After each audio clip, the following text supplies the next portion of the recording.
Welcome back to All Chiefed Up. I am Steve and I'm here with Mike. Today we're going to be talking about all the Chiefs rookies and who's going to have the biggest impacts in year one. We're going to rank them 1 through 12. Make sure to hit that like button, hit that subscribe button if you haven't already. We're trying to get to 1,000 before the season starts. Right now we're right at 650, so we got a little bit of work to do. Make sure you share with your friends and get the word going around. We'll go ahead and start from 12, who we think is going to make the least impact out of the rookies.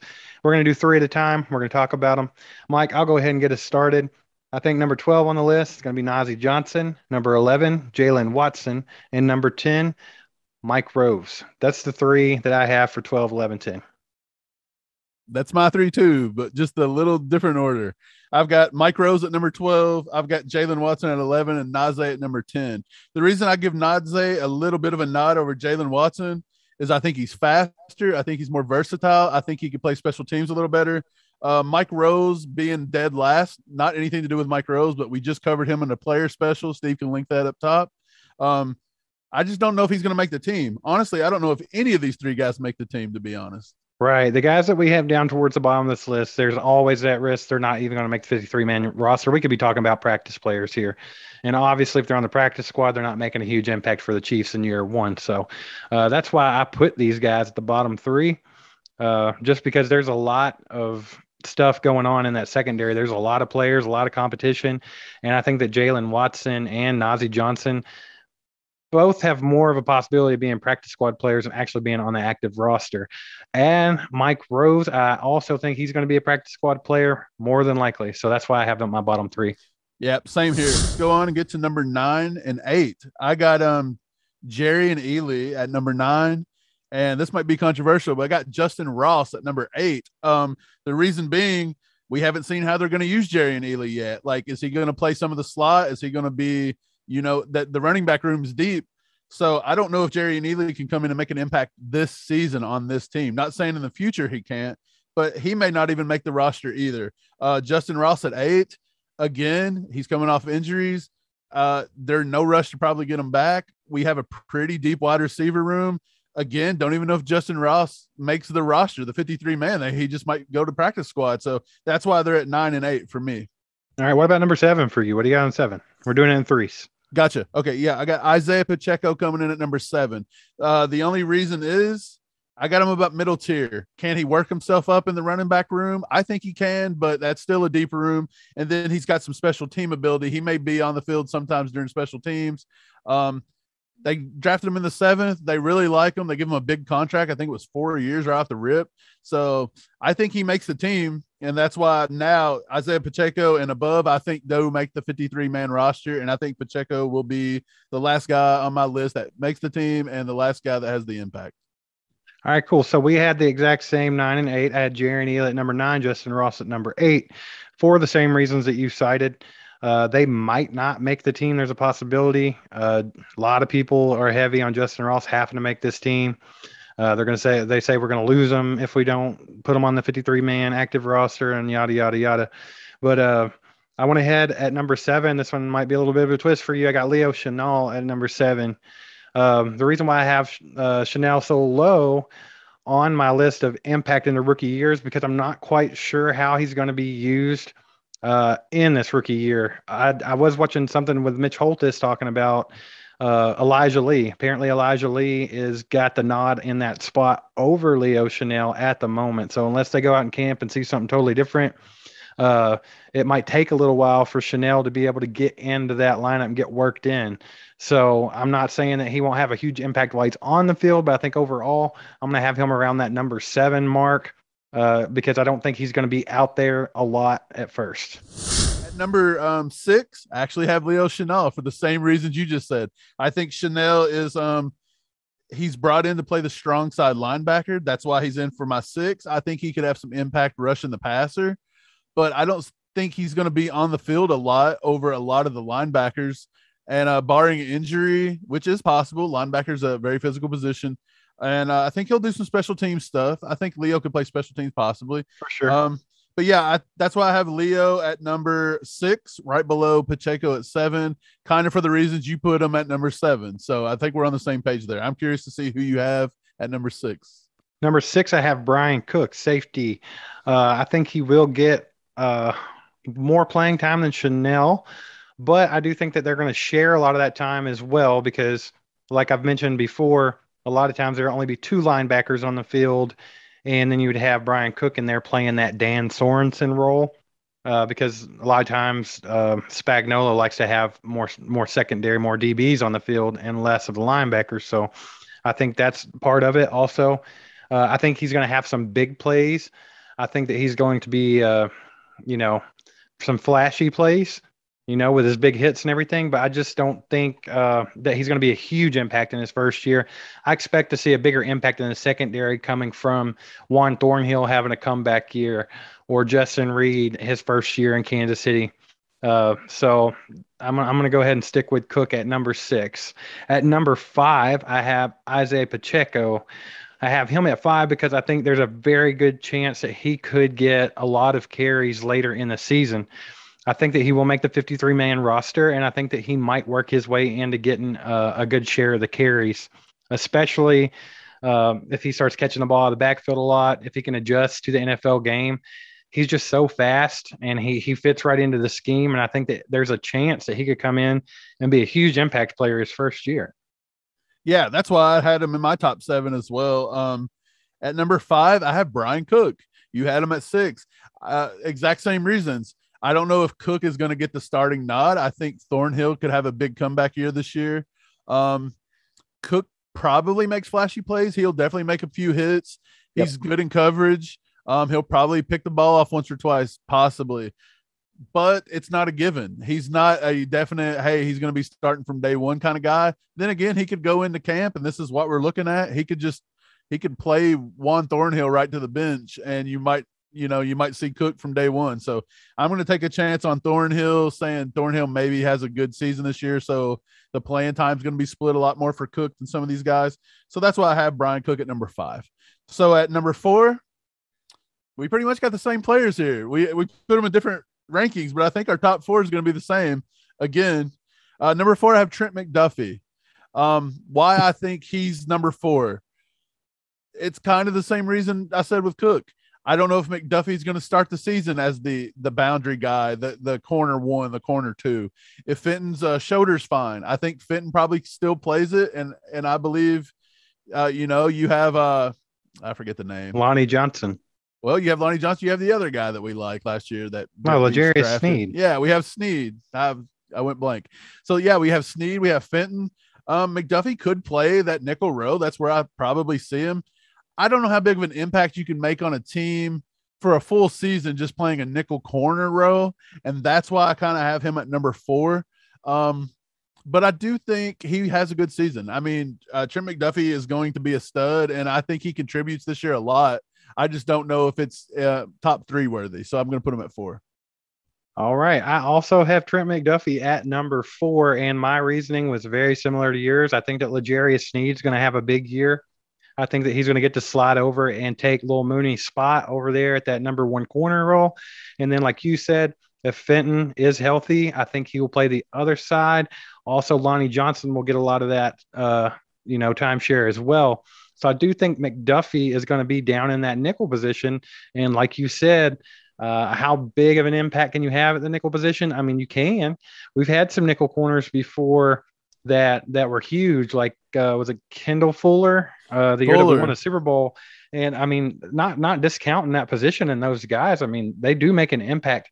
But I don't think that you're going to see Trent McDuffie, playing the number 1 corner spot and just being, the go-to man. So that's why I have him at number 4. So I'll move on to number 3. I have defensive end George Karlaftis at number 3. And I think he could have a huge year. But I think there's definitely some adjustment for him. So we all know that Karlaftis is pretty much just a power rusher. He's not the fastest guy in the world, but I do think that he's going to do a lot more than people are expecting. He has this negative connotation that he doesn't get to the quarterback, that he's not going to get sacks and things like this. And I think that's untrue. I think that Karlaftis could get quite a few sacks this season. It just really depends on how everything works out for him adjusting the end of the game. Because, I mean, he is athletic and he's very strong. He's working hard this offseason. I don't know if you've paid attention, but he's been working with Mahomes and his guy quite a bit. And I mean, I think he's put in the work, and I think he's a smart kid, and I think that he'll impress people this year.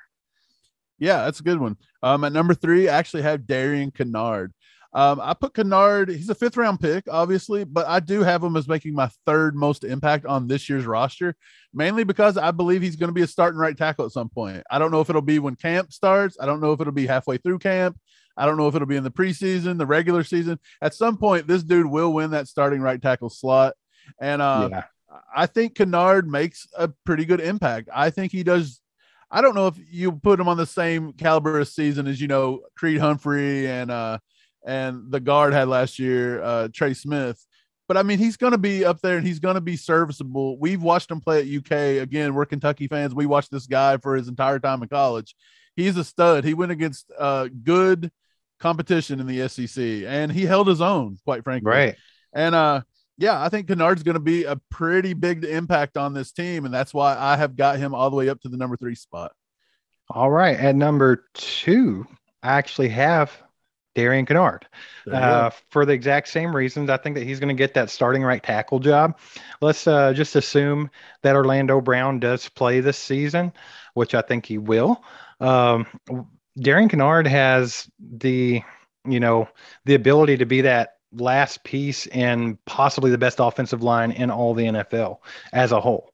If he comes in and he does what we know he can do, like Mike said, he was at Kentucky. We watched him a lot. He played high-level competition there. He held his own, and he flourished there. So I think that he will do well in the NFL. And I think that he has every bit of a chance to make an impact that is noteworthy, like Trey Smith and Creed Humphrey last year. Granted, he won't be, how Creed Humphrey was a top-rated center in football at one point. I don't think he'll be the top-rated right tackle in all the NFL, but he will be up there, in the top half of the league easily. Right. And yeah, you mentioned that this could be a top O-line in football. This is all still contingent on if Brown wants to come back and play, because if we got that left tackle hole, it's in trouble. And a lot of people are saying slide Kennard over. What do you think about that one? I don't see him playing left tackle in this league. No, absolutely not. I mean, he's borderline playing right tackle. We know he can play right tackle. We've watched him do it. He's got the power. He's got the strength. He's got that oak tree frame. You don't push Kennard around. So I think he can play that right tackle role. But everyone knows that a lot of the NFL analysts and stuff thought that he would be kicked down into guard. So, I mean, if you're on borderline getting kicked down into guard because of your size and things like that, you're not going over to left tackle. It's just not happening. So I think he's definitely going to be your right tackle. As far as the left tackle thing goes, like I said, I'm just assuming Orlando Brown's going to be there. And with Orlando Brown there, I think that Kennard's that last piece in the puzzle to make this the best offensive line in football, or at least in the top 3 conversation. And that's why I think he's going to have the number 2 impact as far as rookies go. Right. And I said number 3. So a top 3 impact from a 5th-round pick. That's pretty cool. My number 2, Sky Moore, actually. Sky Moore, number 2. The reason I put Sky Moore at number 2, he could have been number 1 for me, but I feel like there's a lot of mouths to feed in that wide receiver room. We may not be the most elite wide receivers you got, but we are very good wide receivers, if not above good average. Not average, but great. Like, we're somewhere between good and great, I believe, on the receiver room. That's how I would rank it. We don't have the big flashy guy like Tyreek anymore. I get it. But with all these big bodies and all these things, people can do the same things as Tyreek. And one thing we didn't have with Tyreek that he has now is Patrick kind of has a guy in Sky Moore that can work that slot, get open, and be a nice bailout option for Mahomes. Mahomes don't have to hold onto the ball. He don't have to scramble for his life. I think Sky Moore gives him that dimensional piece. And Miko will probably get to run more vertical routes this year. Hopefully he's on the field more this year. Juju, I think people are overlooking how well Juju is going to be in this offense. I do think he's going to be a very consistent move the chains option, and he's got breakaway speed. Don't get that twisted either. But this whole receiver room is really good. That's the only reason I say Sky Moore. I think Sky Moore's got the potential to be that number 1 here in a few years. But this year, I think there's a lot of mouths to feed. There's too many players having to prove something, be it Juju on the contract, Miko being disrespected every other day by somebody new, or even MVS, trying to prove that, hey, he can succeed. The Packers didn't use him right. I think there's a lot there. And then when you throw in Kelsey, I mean, come on, man. That's a lot of balls to go around. I do think Mahomes going to have a good season. But for Sky Moore to take over that whole wide receiver room in year one, I don't see it. But he will have a good season, and he will be a game changer for this offense, and that's why he's got my number 2 slot. All right. Well, Sky Moore got my number 1 spot. I think he will be the most impactful rookie. I agree with a lot of what you just said, Mike, but I think that Sky Moore is just that guy that's super reliable. Like he doesn't drop passes. He's very smart. He's an excellent route runner, and he's a lot faster than you think he is. In short space, he's super quick. He's almost Tyreek Hill quick in short space. And I think that he'll be able to get open when needed. I think that, like you said, there's a lot of mouths to feed in that wide receiver room. Juju's going to have a big year. Mecole could have a breakout year. He could finally have that year he's looking for and actually be on the field more. MVS might get those, over the top balls because of his speed and his height. But I think when Mahomes is really looking for, somebody to get open and make something happen when they need short yardage or something like that, I think a lot of those plays are going to go down to Sky Moore because he can't create after the catch as well. Of course, Travis Kelce's always going to be your number 1 target when it comes to we have to have it. I'm going to go to Kelce. But a lot of times that's not the case, man, because everyone knows that. So Kelce's out there getting beat to death or getting double and triple teamed. So I think Sky Moore is going to offer a little bit of a security blanket for Mahomes this year. And I think that he's going to make big plays at big times, which makes him my number 1 most impactful rookie of this season coming up.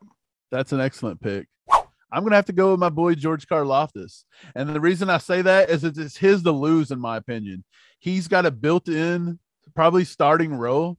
I don't think Mike Dana beats him out starting. So I think he's built in. He gets a lot of the snaps. As you alluded to earlier, you had Karlaftis like at number 3 or 4, I think 3, but it's for the 3. Same reasons. Karlaftis is a hustle guy. He is a high motor. He's energy. He is tough. He will run you over. Yeah. That's what you want from a defense. That's what you want from a SPAG defense. And his ability to impact the game doesn't just rely on, can he go sack the quarterback? He may get sacks. That's not a problem. I think he has, anywhere between 3 and 8, depending on how, if he catches fire. But it's going to do with a lot of him being able to take pressure off of the other guys. Maybe he pushes the pocket and it allows Jones to start freeing up, coming up the middle and causing havoc. Like, it's going to be the guys around him. I think Karlaftis elevates this defensive line. It's a very mediocre defensive line. I ain't going to lie. It is. We've talked about it. It's kind of mediocre. I'm just going to say it. Well, it's definitely our weak link, right? Right. We've talked about that. But I do think Karlaftis is going to be a great addition. And in 3 years, he's going to be an excellent draft pick. It's going to be a steal. We're going to be like, how'd the Chiefs get him that late in this draft? I think that's what you're going to see with Karlaftis. And I just believe he makes an impact and he makes a mediocre defensive line actually serviceable. And we probably become a top 15 defense by the year's end. I do believe that'll happen. And it starts up front. It always does. So I think George Karlaftis is going to be my number 1 guy this year. And I kind of hope it works out that way because we need that defense to come on strong this year for us. Yeah, for sure. But I'm right there with you. I think after, the first half of the season's over and these guys have time to adjust to the NFL, a lot of these young guys like Karlaftis, McDuffie, Cook, Chanel. I mean, we got a lot of young guys, so it could take some time for them to get in to this system and really know it. Spags defense is kind of like Andy Reid's offense. It's not something you just jump into and you're ready to go. So it could take some time. But I do think the last half of the season, they have every bit of potential to be possibly a top 10 defense before the season's over pretty easily. And it could be exciting. I'm pumped to see how it works out. So out of all these rookies, how many of these guys out of these 12 do you think actually make the 53-man roster? I think that it's more than you think. The only ones that I think are not going to make the roster is going to be Nazeeh Johnson, Mike Rose, Jalen Watson, and possibly Jerry Ealy. I think the rest make the roster. Okay, I'm right there with you. I think Justin Ross is on the fence as well, just because of the injury concerns. People may be right. You throw him on the practice squad, maybe somebody picks him up. I don't know. I mean, it's possible. This kid was a round 1 talent before his injuries. So. If anybody's roster spot hinges on how good they do in this camp coming up. It's Justin Ross. I think so too. If he can prove that he's got that 10-yard burst back under control, and because a lot of people pointed out last time when we were talking about that being his, death knell there was a lot of talk in the comments about, hey, you guys realize he's hurt. Is it because he's injured? It's because he's coming off an injury. You very well could be right about that, but that's not going to make a difference. If it is the reason and it's still causing him to be slow, they're not going to put this man on the 53-man roster, regardless if it's because of an injury. They need somebody ready to go and ready to win right now. Yeah, I agree. Yeah, man, that wraps up our little rookie kind of thing we got going. Excited to see him come into camp tomorrow. It's going to be fun to see. Just excited to see the Chiefs getting back in it, man. We got a preseason game coming up like a month. Super excited. But man, yeah, guys, if you like our rankings, let us know in the comments. If we messed it up atrociously, tell us in the comments too, man. We they will. With all you guys. They will tell us, and there'll at least be a handful of them that have to, call us fools or something as well. Yeah.